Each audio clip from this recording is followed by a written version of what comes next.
Soccer now.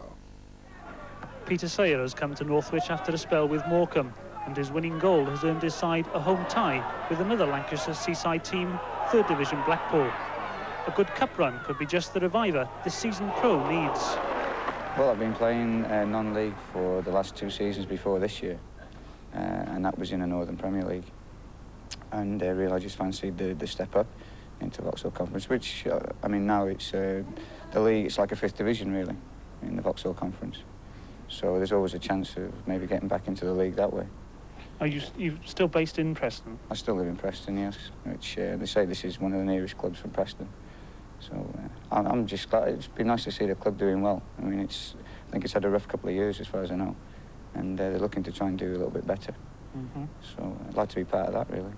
Had you considered going abroad at one time? Yeah, I did try to go, and it all fell through. I mean, with agents and whatever else. And where was that to? I was going to try and go to Belgium, but it didn't work out, and I think I've sort of knocked that on the head, really.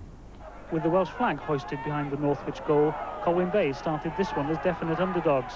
But with 7 previous matches under their belts, they were eager to get at least a draw, better still a win, to earn them a match with a 3rd or 4th division side. The fate of the game turned on a disputed 36-minute incident involving Northwich winger Dunn and Colwyn Bay's keeper Keith Williams. Peter Sayer was in no doubt that the referee's decision was right. I thought it was a penalty. The referee just, I mean, while I was waiting to take the penalty, the referee was saying the lad didn't need to do it, didn't need to actually make a tackle. So obviously I thought, you know, he must have thought it was a penalty himself. And then the penalty scored a true aim? Yeah, I've taken penalties before, and I've just struck them, really. You know, if they go through down the middle, the keeper sometimes goes one way or the other. So I was well pleased to see it at the back of the net. Yeah.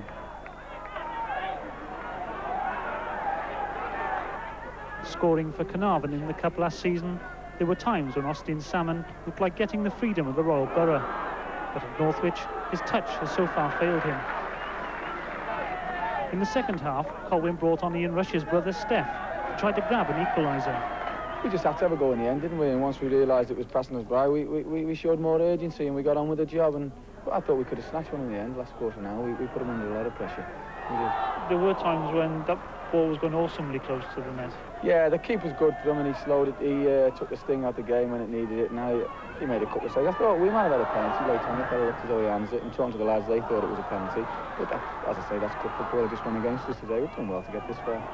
Yes, overall, what do you make of the cup run? It's been good for the club, been good for the lads. As I say, it's good for Colwyn Bay. I think we've done ourselves credit over the 8 games we played in the cup. People will remember us for it. Good crowd today. No complaints at all. Just sorry that we've gone out. You've got no yearning to come back into Welsh soccer at all, or Welsh circles?